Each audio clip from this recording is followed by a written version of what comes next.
Hi, this is Kinder from Pencil and Pigment, and today is Tuesday, which means it is time for Art Around the World, and for the month of January, we are doing India. So, today's art form is called Kolam.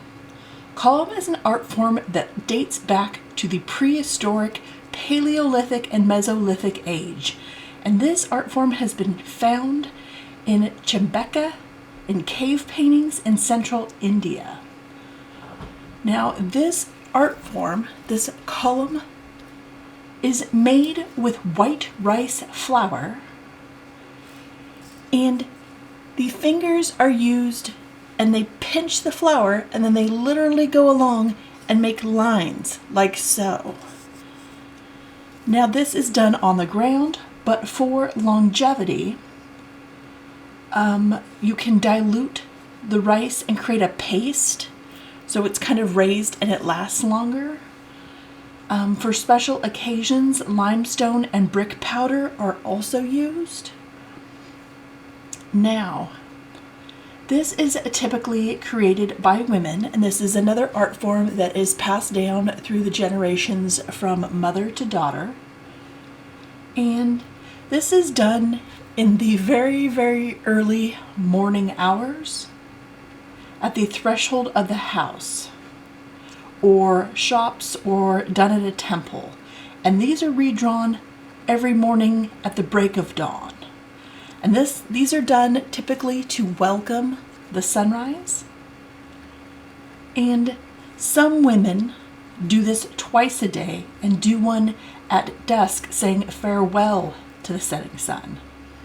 So women literally, they wake up, they sort of sweep the threshold in front of their house or their shop, make sure the ground's completely clean, they sprinkle it water, and then they begin creating, and the rice powder actually adheres to the water a little bit better. So what is this practice for? Here's another beautiful photo. This practice is used for a whole multitude of purposes.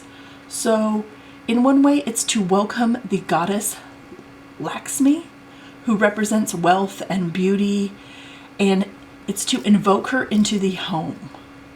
Another reason that this art is practiced is to ask forgiveness of Bhudevi, who is the goddess of earth, for all the sins of omission throughout the day. So the kolam serves other purposes. Not just Hindu gods and goddesses, but the rice flour sort of provides food. So there's this belief system that this is to feed 1,000 souls. And in order to do that, this rice flour is edible, and small critters, insects, rodents, birds, ants, all show up and munch on this art. And this is how they are fed. And this is sort of the Hindu belief that households should feed 1,000 souls, and let's see. And this is sort of to give back to their home, for generosity, to give to the community. This is multifunction, multi-purpose.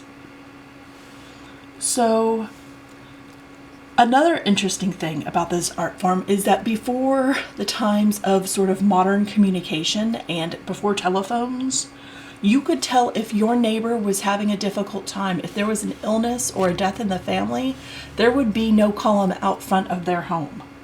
And you knew that they needed assistance, and you would go over and see how you could help your neighbor. So this also served as a form of communication to those around them. So, because these art forms are drawn on the ground, they are actually meant to be stepped on. The prayer and the goodness of the artist as she makes this column is transferred to the footsteps of those who walk on it. Now, as for the artist, this is a daily ritual that serves multiple health benefits.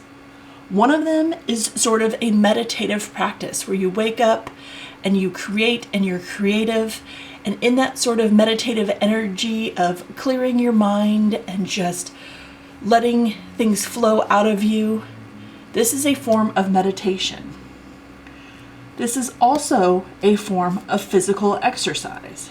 So the sort of bending to strengthen the back, and this art form is also used to create sort of, there's yoga poses built into this art form when doing this art that are utilized for physical strength, to start the morning off right, stretching.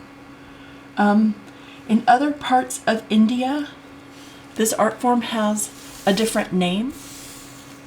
There's different names for all of them. And in some places, they used colored rice. They use flower petals. They use colored powders. And these are all just sort of regional differences that make this art very unique and very special, but it is practiced throughout all of India. So the designs are geometric, they're figurative, there's landscape, sometimes they combine all three. And these geometric shapes have their own significances. So dots, straight lines, circles, triangles, squares, these sort of energies, they represent the energy of the universe. So when these are created, and sometimes they're created just to greet the morning, sometimes it's to announce a birth or a marriage or to welcome someone back home. The shapes and everything symbolizes something. In more contemporary times, there's more inclusion of elements like animals, characters, and home items.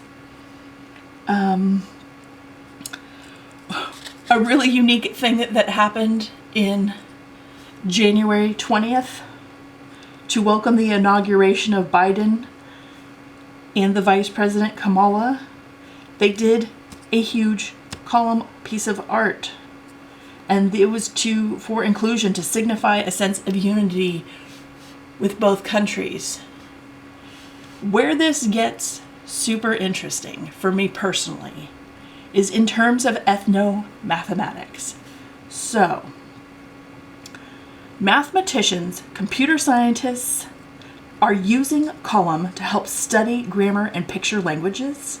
So these geometric shapes help them focus on symmetry and fractals and concepts of infinity. And computer programmers are actually using picture languages to help create algorithms and generate graphic displays using Kolam paintings and illustrations.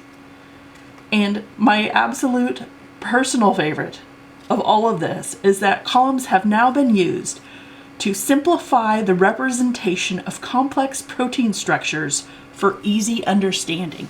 So this art is helping people understand protein structures and science and math. And I think that is absolutely wonderful and just incredible. And here is a picture. There is a book out there called Feeding 1,000 Souls about column art. I will link articles. And here is all these homes with all the different designs and the women drawing and teaching their daughters. I hope you enjoyed this. I hope you have a wonderful day, and I will talk to you tomorrow. Bye.